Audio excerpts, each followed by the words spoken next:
United States of America and to the republic for which it stands, one nation, under God, indivisible, with liberty and justice for all.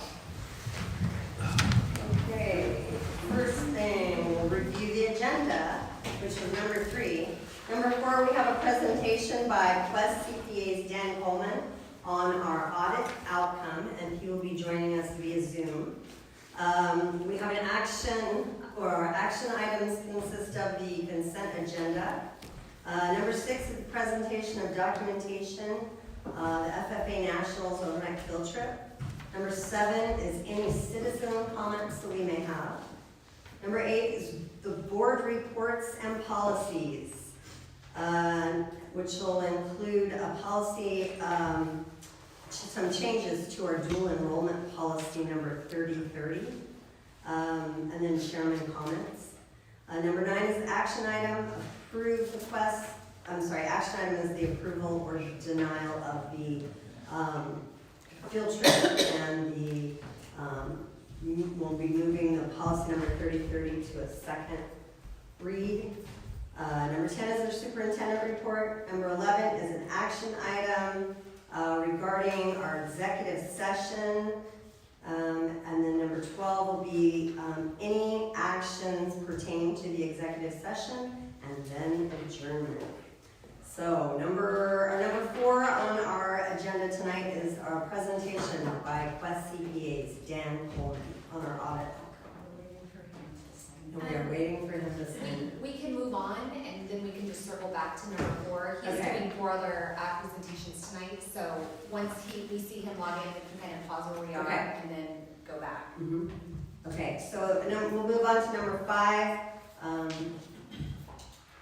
And that is the action item on our consent agenda, approving minutes for the September meeting, approving bills, and approving the district individual school financial reports.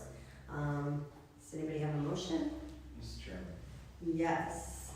I move to approve the consent agenda as presented. Do we have a second? Okay.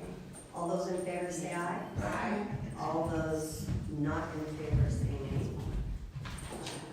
Motion passes. Number 6, presentation of documentation of the FFA Nationals overnight field trip.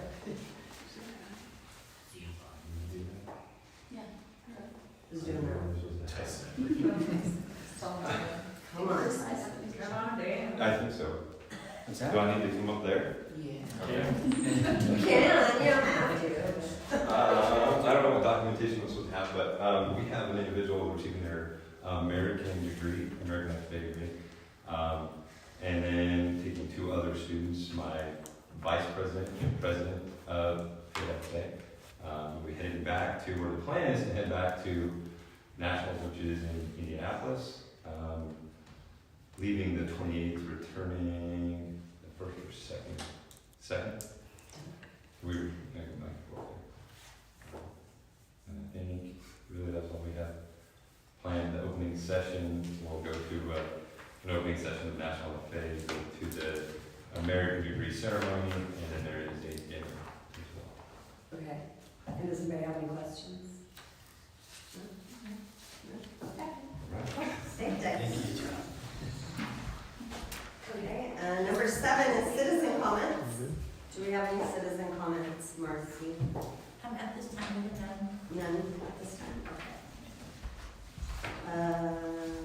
We'll go on to number 8, which is board reports and policies.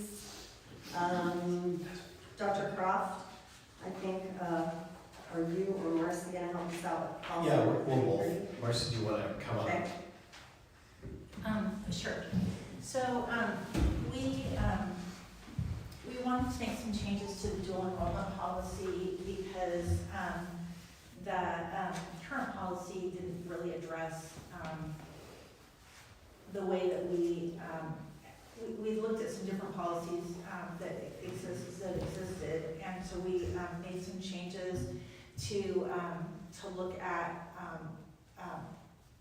because there's a lot of work that goes into when we have students who are dual enrolled, so that the high school, specifically the high school who has most of the students who are dual enrolled, from those kids, they come and they're there for 2 periods. That's fairly consistent with some of the other policies that I researched. So when those kids are there, they're doing it, and primarily, most of the kids are doing what they're there for activity purposes, either for CTE classes, band, things like that. So they're there for 2 periods, and we can, it really is kind of just for an administrative purpose. Okay. Jenny? Well, I would say too that it's also for a funding purpose. Yes. Is that we don't receive, they don't do quarter funding.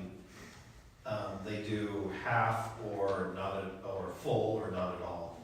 So if we have a student come from, let's say they're attending a local charter school and they want to come for one welding class, there At the is, CTE. at the CTE building or at our high school, right? Right. Or any CNA, any of our programs, Okay. right? We receive no funding. So, I mean, the problem is that you're filling up spots on a roster, and how are we paying for the teacher? Right. I mean, so if we're not receiving any funding for that, so what we've said, in order to get funding, we've calculated out, basically they have to take 2 periods in a day. Okay. So And together, right? they do not have to be They together, don't it's have to be total together. minutes Okay. counted. Okay. And so with that, then they have to, the school that they're coming from will have to share ADA. Okay. And so I was trying to say it very nicely from an administrative standpoint. I understand. But that's what. But at the end of the day, we have to be able to pay, we have to keep the lights on, pay our Right. teachers, and that money strictly comes through average daily attendance. Right. Yeah. So, I mean, that is the only mechanism by which. And that is, from my understanding, that is the main reason why is because of the CTE Center had gotten so much interest that other people wanted to send their students to. And they didn't mind for 1 period because then they didn't have to Right. share ADA. We're saying if they're coming for classes here, then there needs to be, the funding should follow the students. Because We we're don't mind taking, we're splitting taking a funding. spot. Yes. That could be one of our students. That's exactly right. As well, so, not that, you know. So the policy that you should have in front of you should be able to follow through the changes that we made. That's red line. And it's very consistent, I pulled up and read through some other districts, similar policies, and made changes in line with those. Okay, and what we'll do is we'll circle back to this, because I think Dan Coleman is joining us now. We will circle back to, the board reports and policies, right after our presentation. Hi Dan, can you hear us? Yes, I can. Oh, Can you hear perfect. me? Yes, we can. Okay. You're on. Awesome. Sorry for the interruption there. I appreciate it. I've got 4 board meetings tonight. I appreciate you guys squeezing me in. No problem. So, my name is Dan Coleman. I did the audit for Payette School District this last year. Might take just 5 or 10 minutes, kind of hit the highlights of the audit, and then kind of let you know what's coming down the line here in the next year as far as the accounting goes for school finance, and then turn it back over to you guys for any questions that we have. Really appreciate Jennifer and her staff for getting things ready for the audit, and then answering questions and sending over documents throughout the audit process. She, of course, is my contact here at the school to get the audit done. The staff was really great to work with, no issues there. Everything went really smooth, so we appreciate that. There are 3 reports that we issue that are fairly official reports that have to do with the audit. Pages 1 through 4 is the auditor's report, and so I am required to express an opinion on the financial statements.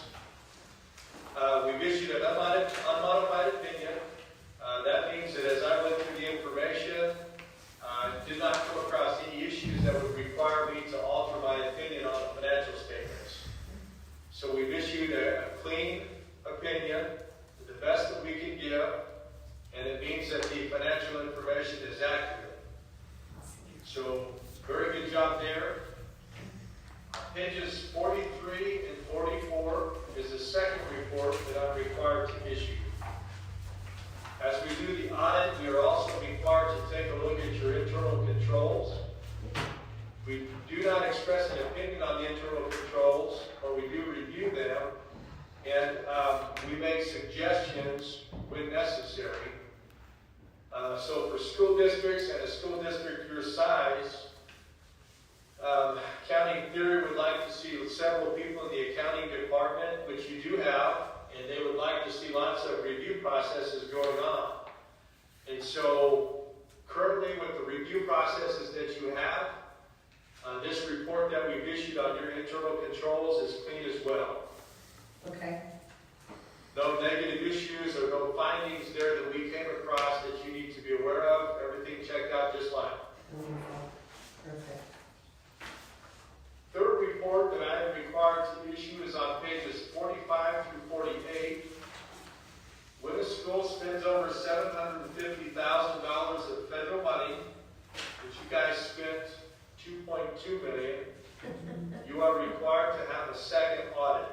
And so we take a look at the financial statements, and then we also look at the federal major programs of the school to make sure that those are spent in accordance with uniform guidance, with the rules. As we sifted through your federal funds, everything checked out fine there as well. No issues that we came across or findings that we needed to report. Everything checked out good there as well. Wonderful. All right, so one way to tell the health of a school district is to look at its major funds, and so we're going to flip to page 10. I'd like to take just a couple minutes and review your major funds on page 10, make a few comments, and so I've noticed as I'm in schools for a number of years now, schools oftentimes are in a mode where they save up money. And then other times they've saved up money for specific purposes, and they're in the mode to spend that money down. And your school this last year was in the spending mode. And not saying that that is positive or negative, but you have a lot of projects that you're working on. And so you'll notice as you go through the funds that we have spent down several of those funds. But that was done on purpose for specific projects that you have. So, that first column is the general fund. You'll see the third number from the bottom, $748,453. So we had a drop in the general fund of about $750,000. Very bottom number, ending fund balance, $680,878. I know on average you guys spend just above $1 million per month in that general fund, and so that comes out to be about a 0.7 month operating reserve, so a little bit less than 1 month. We recommend a month and a half to 3 months, and your school has always ran that general fund pretty light. So that is typical of what we've seen for you over the last few years, an ending fund balance in that area. Okay. So typical for your school district. Let's see, second column over, child nutrition fund, third number from the bottom. We had an increase in the child nutrition fund this last year to $23,450, which is a very positive thing for your school. You'll remember last year we ended with a deficit fund balance, and we owed the general fund some money in that child nutrition fund. And so when you look at that very bottom number, ending fund balance, $121,594, it's in parentheses, and so it is upside down, meaning we spent more than we have in that fund. And we've discussed this with Jennifer a lot, and your school is trying to have that child nutrition fund pay back that balance over the next several years. And so we've left it in a negative position, hoping that every year we'll be able to cover some of that loss and restore it fully after a few years. So, Okay. third column over, plant facility fund, third number from the bottom, $432,708 in parentheses. So our expenses exceeded our revenues there by $432,000. Very bottom number, ending fund balance as of June 30 was $529,900. $26,219. So again, a loss in that fund, but we have projects that we had planned to spend it down for. So, it's going as planned. Fourth column over, School District Modernization Facilities Fund. This one is due this year. The State Department of Education ran a bond. Your school received $5.6 million of that money. Their intent was for it to be spent over a 10-year period where they would then run another bond and send out the next 10 years worth of money to each school. You guys spent $3.5 million of that, and so very bottom number, ending fund balance in that fund is $2,193,312. That's your carry forward balance into fiscal year 26. So those are the school's major funds. We do also audit the non-major funds. All those checked out fine, no issues there. We can take a look at it if the board has questions on those, but I don't plan to unless there's questions on them. And then just a couple of notes wrapping this up. So the single audit threshold for schools this last year was $750,000. That threshold is bumping up to $1 million next year. So the second audit that I talked about next year will not be triggered unless the school spends over $1 million in federal money.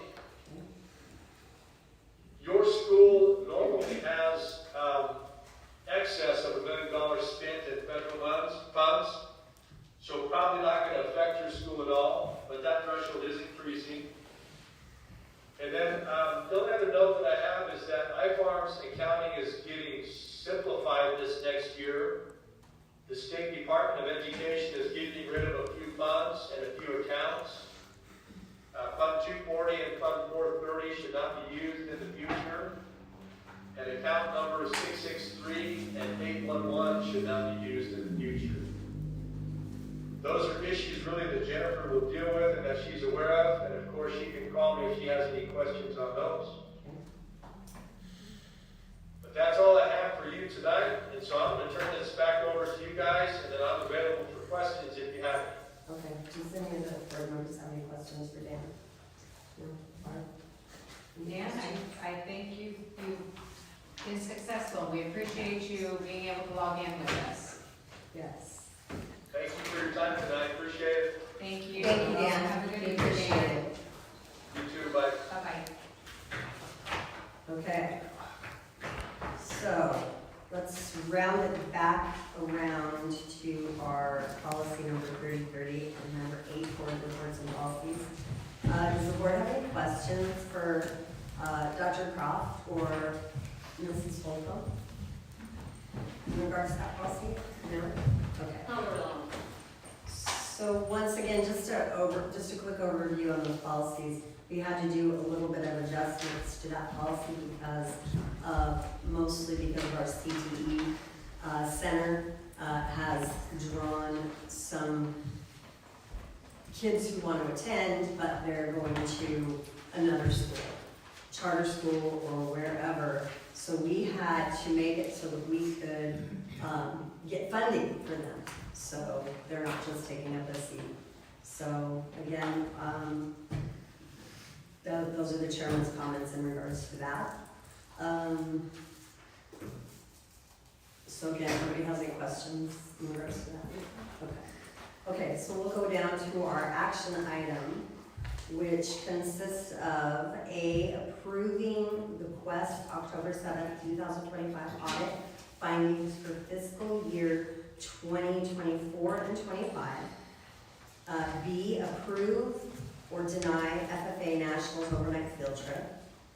And we'll do another action item in regards to approving or denying moving the policy 3030 dual enrollment to a second and final read.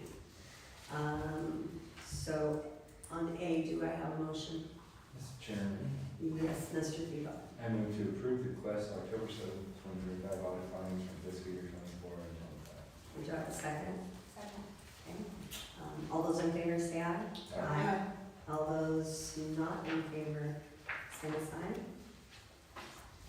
Passes unanimously. Go to V, Mr. Chairman, Mr. Vito. I move to approve the International Living Wage. Second. Okay, we got a first and a second. All those in favor say aye. Aye. All those not in favor, same sign. And it passes unanimously. And then C, we're approving tonight moving policy number 3030, dual enrollment to a second final read. Mr. Chairman, Mr. Vito. I move to approve moving policy 3030 dual enrollment to a second and final read. Okay, second. Okay, we have a first and a second, and all those in favor say aye. Aye. All those not in favor, same sign. And it passes unanimously. Okay, we'll move on to number 10, which is our superintendent report.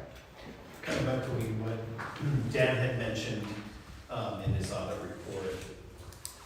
You just have to drive around the school district to see all the projects that, I mean, in addition to the CT center, but aside from that, they're just finishing the recoding, and you can't miss the red roof.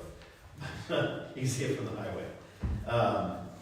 They're just finishing the coating, you know, their final touch-ups, but it's 90% done on primary. Yeah.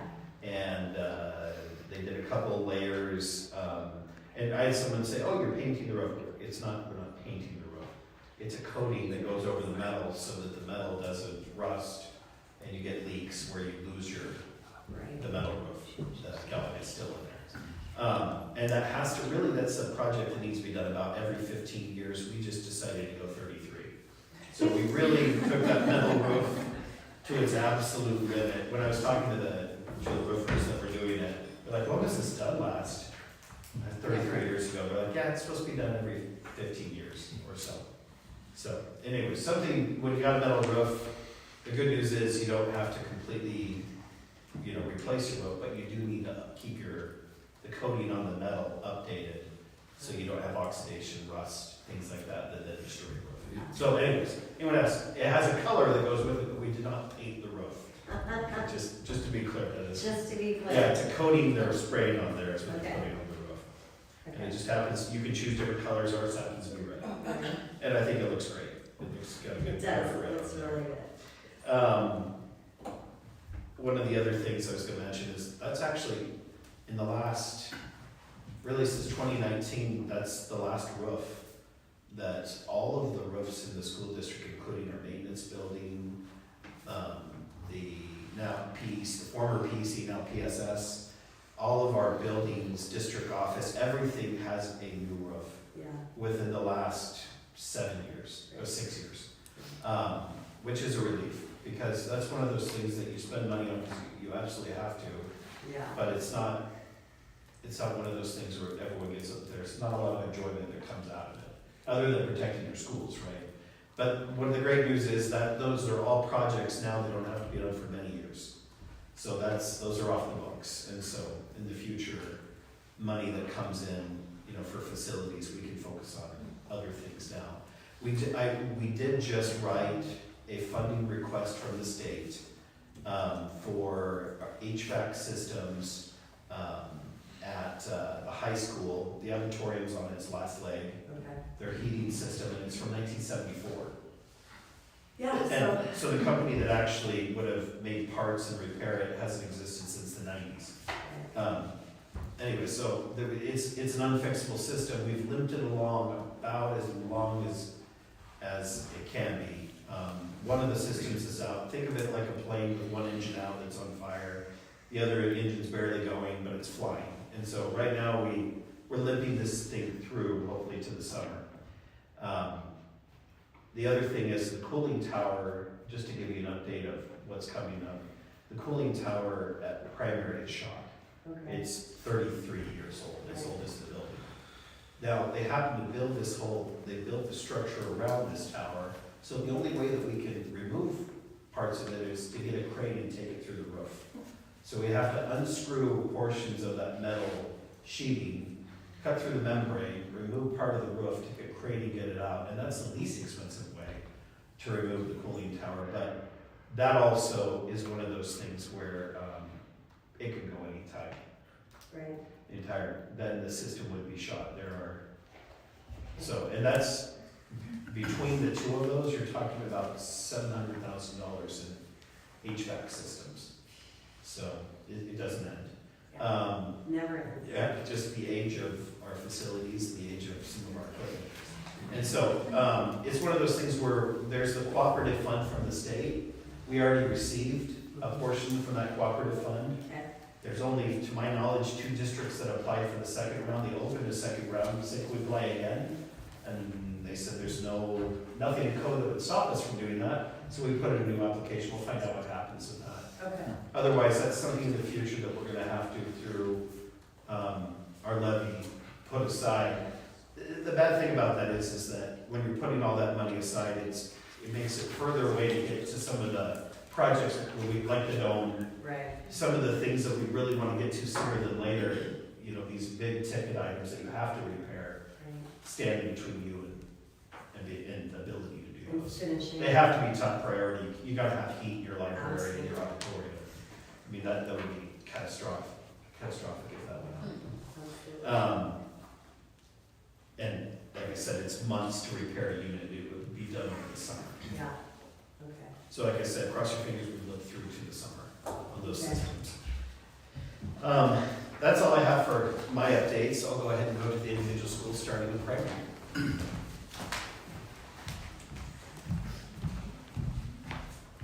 Good evening. We are, as always, busy at the primary school. By the end of this week, we will have our Idaho State Reading Indicator testing all finished, and we'll be able to share that information with parents at our parent-teacher conferences this week. We had an amazing week joining in the homecoming festivities. Students and staff participated in themed dress-up days, and the parade is always fun. We love bringing the big pirates and the little pirates closer together, and it was really special to see the high school students jump off the floats when they saw one of their little friends that they knew or their siblings and give them a hug. That was really cool. We also celebrated our first Student of the Month assembly. We handed out over 40 student recognitions on friendship. We recently had our parking lot lights adjusted and changed, and now we are much brighter at the primary school. Student drop-off is much safer as well. Like Dr. Croft, we now have added the cherry on top of the primary school with the new coating. It's beautiful. I love the color. We look very sharp. And I'm most proud of our enrollment that continues to climb each week. We now have the biggest first grade class in many years of 110 students. Wow. Any questions? Great. Thank you.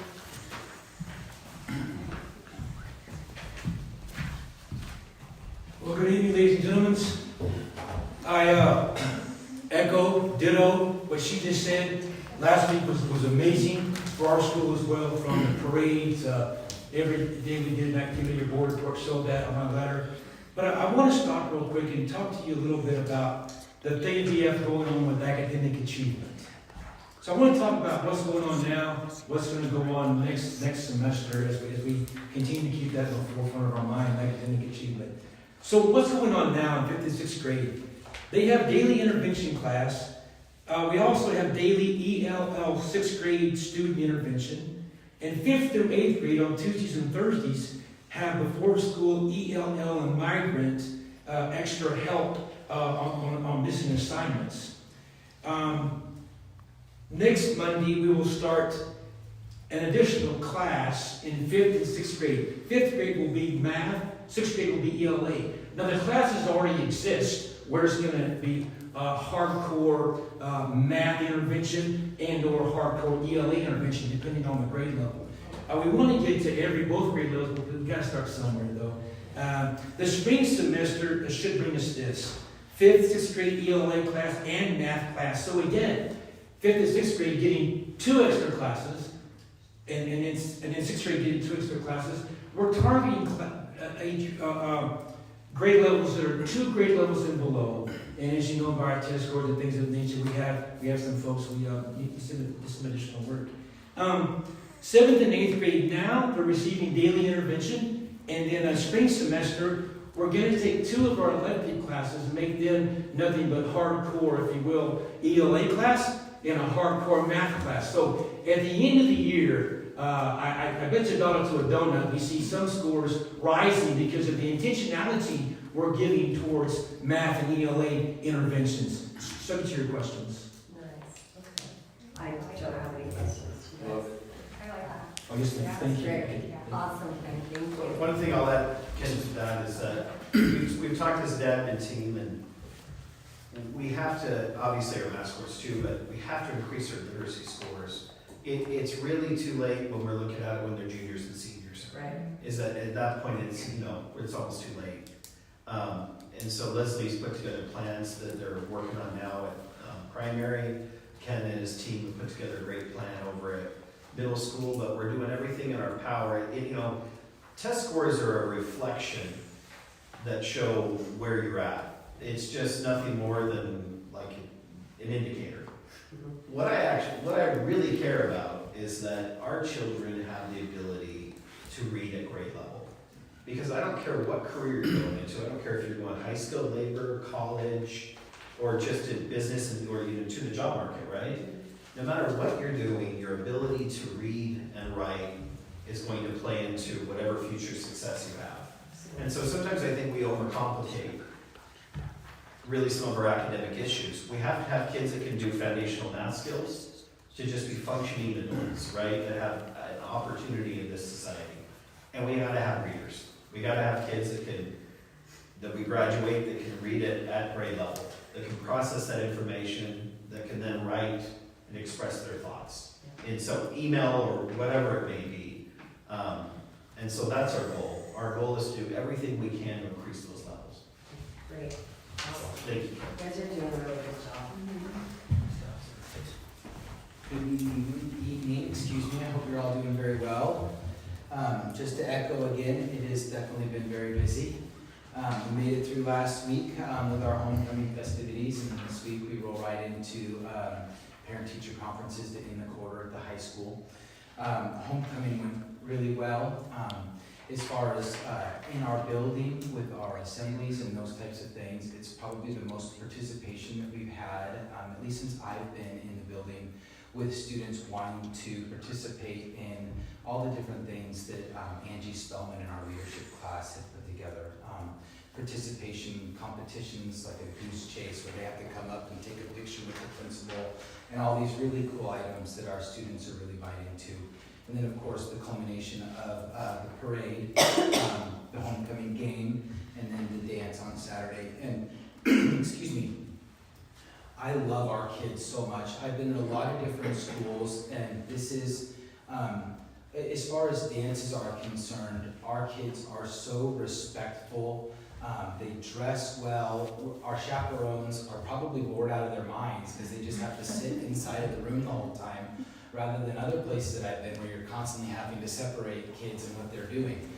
So I'm just really proud of our kids and the avenue of respect that they have when we have our dances. Holly Fisher is unbelievable. She did a college fair this year again. She just continues to do more and more.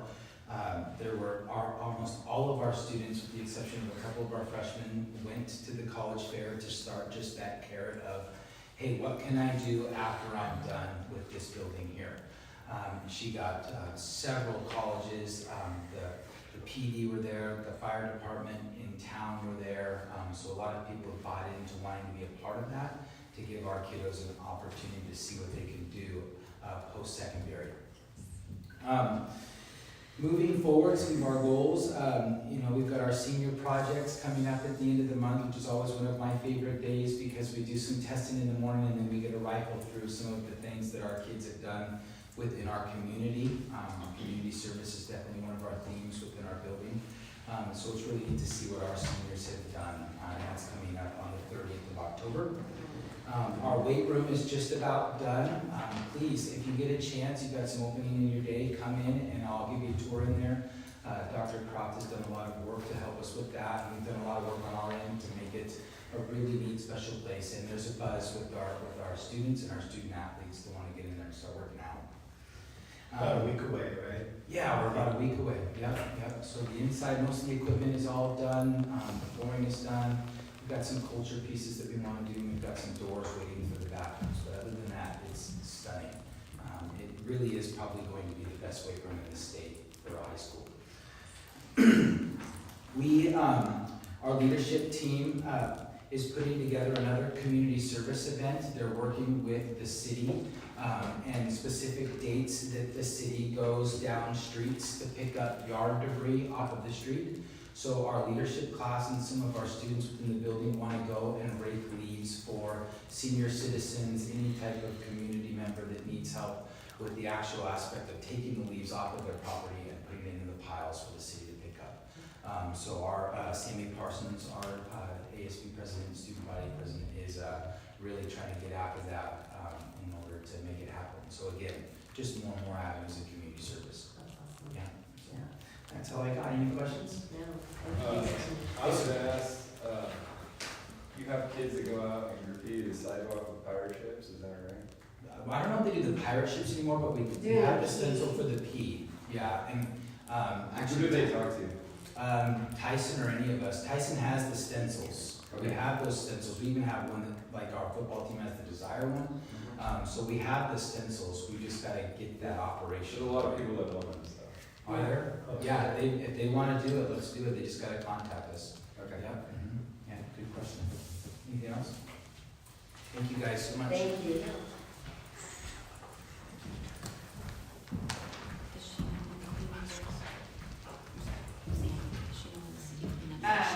I'm pleased to share some of our academic and school culture updates for this month. We just completed our grade level language arts and math ISAT SECA benchmark testing. They're shorter versions of the ISAT that provide valuable data for each student's strengths and areas for growth in relation to their grade level standards in language arts and math. We saw some bright spots in language arts with some students already scoring proficient or advanced on that benchmark assessment. They're demonstrating strong comprehension and writing progress. In math, the data is going to help us pinpoint which standards we need more focused instruction on as we work towards overall proficiency growth across all of our grade levels. Our curriculum focus this month has centered on helping teachers write clear, meaningful learning objectives and using formative assessments effectively. Mrs. Smith has been leading this work once a month with our teachers, guiding them and ensuring that our classroom instruction stays aligned to the state standards and the student needs. On our Professional Development Friday, all of my staff that were available that day participated in their October professional development sessions and have completed their CPI training for the year. This ensures they remain equipped to manage any behavior safely and effectively and support a positive learning environment. Our average daily attendance has gone up about 5% from August until September. Improving attendance is a school-wide focus for us. We work closely with students and their families to reinforce the importance of consistency in attendance as a key factor for their academic success and their credit recovery. We're looking forward to parent-teacher conferences this week. It's a valuable opportunity for our teachers and families to connect about their student progress. The end of the first quarter is on the 16th, and we're excited to see how many of our students have earned their credits for this quarter since we're on a quarter system. Looking ahead, we have our fall community night that's coming up on November 5th. We're going to be doing a baked potato feed fundraiser along with a silent and a live auction. And events like these help us strengthen our relationship between the school and the broader Payette community.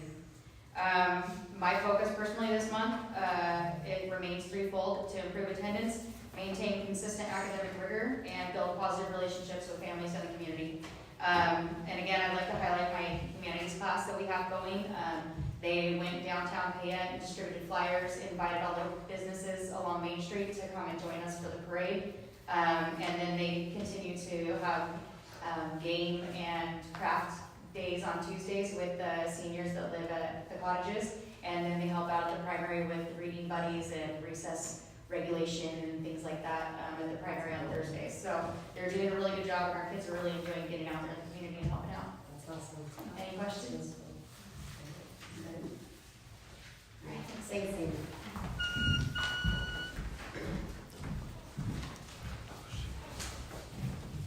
Hello, everyone. We have some great principals, don't we?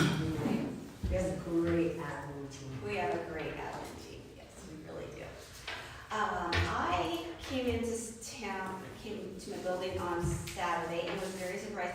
it up, because they are expanding my driveway. So thank you so much. You guys looked a little tight in there. Yeah, like Mrs. House does not park in there, because it's like, it's 4-3, but they have 4, so, yeah, thank you, we're gonna. Then we're uncrooked your sidewalk. I am so. Does that need to go? when we It's go? crooked, it's crooked. Yeah, Well, but- yeah, it has been, yeah. It's special services, so you have to do it in a special way. So, with that, the report I gave you, I'm trying to look at our caseload in a different way. And so we found a workload analysis rubric, and my primary team and I went through and analyzed all of our students and came up with a workload analysis. And I'm gonna go through and do that with my middle school and academy and high school, because just saying that a teacher has 30 on their caseload may not be the fairest way to divide them, because some kids are, their IEPs and stuff, it's harder. So, yeah, and so, you know, one person might have an ERR caseload of only 10 students, and the other one has 30 students, but they're really about an equal caseload. So I'm just trying to manage things a little bit better so I can keep my people happy as they can be. So, I did give you a little graph and everything that shows, and I really overestimated the points of the average gen ed classroom, but I thought it was very enlightening to see that, you know, like 5 third grade students had 40 total points. So, and then on the back, like Ms. Burns said, we're growing, she's growing. And so I have graphs that show our caseloads as of last April and where we are right now at the primary school.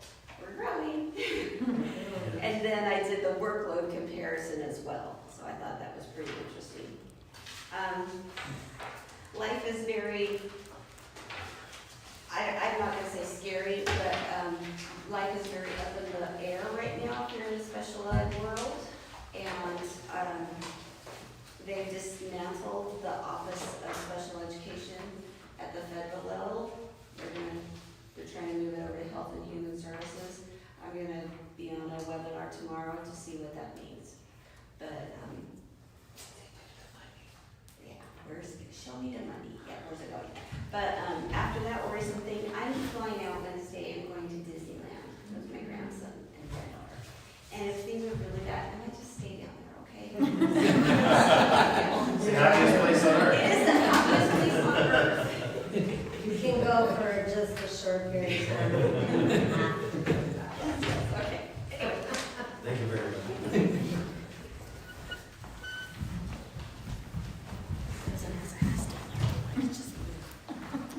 All right, in the world of curriculum and instruction, instruction is continuing to tighten. We've been really focused on what we call our Tier 1 instruction, so instruction for all of our students, really pushing 3 moves this year with our staff. We're working on crystal clear objectives, helping our students to understand exactly what it is they have to know at the end of every single lesson. Smaller, tinier chunks of guided instruction throughout their lessons so that they're having more opportunities to practice in small bursts rather than longer chunks of independent practice, and then really leaning into daily checks for understanding that are directly aligned to what we told them at the beginning of the period they needed to know at the end.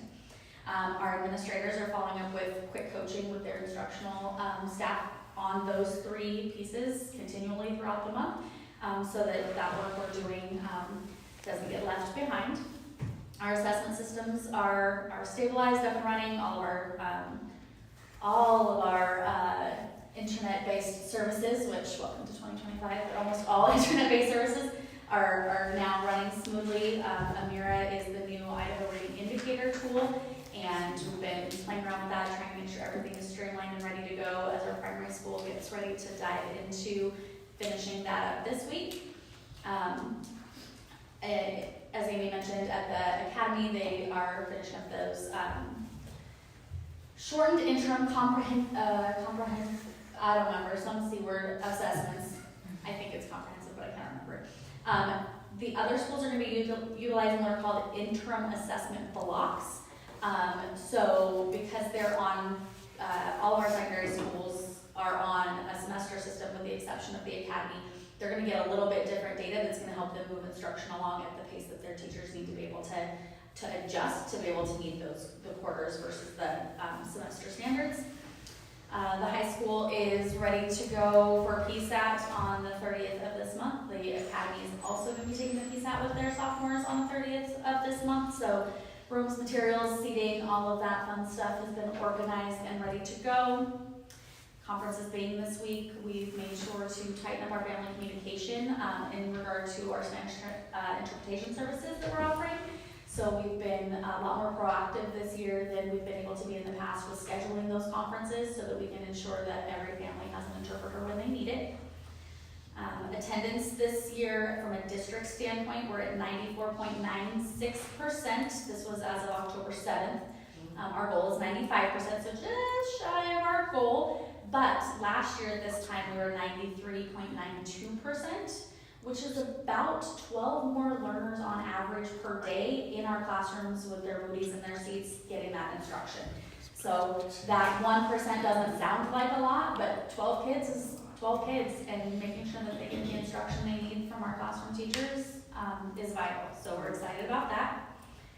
Our PLC teams in every building are working towards analyzing more data in those PLCs, making sure that they're checking in on those formative assessments that we worked on our PD cycle a couple of weeks ago. Maybe it was only a week ago. Time flies when you're having fun.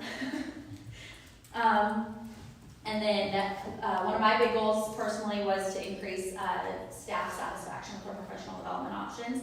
Last year, about this time, we were sitting right at around a 3 out of 5 kind of stars rating on our surveys. Our first pulse survey that we gave after our October trainings, we're up to about 4.3 out of 5, so that's exciting. And then just super excited about where we're at. We're working really hard to protect that momentum, protect our instructional time in our classrooms, and really looking forward to our November iReady assessments when, so probably not till December, you won't have the data from that because schools are just gonna be diving into it in November, but really focusing on moving those students who are near proficient to proficient and those who are significantly below to that near proficient range. Questions?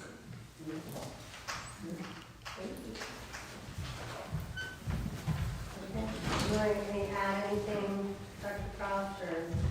Just saying that this is a year that pulling our admin team together, that we're really focusing on our literacy. And part of that is how we deliver instruction, and part of that is how intentional we are about planning interventions. And Dan had touched on some of those things. You know, sometimes it's just as simple as, if our children are a couple of years behind in their reading level, let's say they're 2 years behind, and you hand them a workbook that's supposed to be on level, let's say it's 8th grade level, what's going to be the result is they're not going to understand some of the vocabulary words, they're going to struggle with reading comprehension. So sometimes when we turn to workbooks and say, okay, we're going to do problems 1 through 15, if you can't read the prompts and you don't understand, even if there's been some examples, you're going to spin your wheels and struggle. One of the answers to that when you have a large amount of students that are behind a couple grade levels is to guide instruction. And that means rather than say, here's 15 problems, I'm going to give you 20 minutes, I'm going to go piece by piece with you through the whole thing. That way I can support and you don't spend a chunk of time spinning your wheels. And so there's, some of it's just simple instructional tweaks, not large, it's not always about a large program where you bring in, some expensive thing. Sometimes it's just tweaks within how you deliver, checking daily, as Men mentioned, for understanding. At the end of every class period, by the end of class, you need to know this thing. You need to know these 3 vocabulary words, whatever the goal is. And then checking for that understanding and planning your next lesson around that. Those sound like very simple, kind of straightforward concepts, but getting your instructional platform built around an almost acknowledgement that our children are behind. And we need to be intentional about how we move them forward to make sure once again, literacy, it feeds into science, it feeds into math, it feeds into every subject. Nowadays, with all the word problems they have on tests, if you don't read it at the level you're supposed to, you're also not going to typically perform in math. So it all combines and comes together, but that's a lot of things you touched on. That's our big focus of the year. And we'd like to see growth in that, we're gonna really watch for growth in those areas. That's awesome. That's a great way to approach it. Literacy. Okay. Any questions, you guys? Okay, well, this moves us to our executive session, which the public is not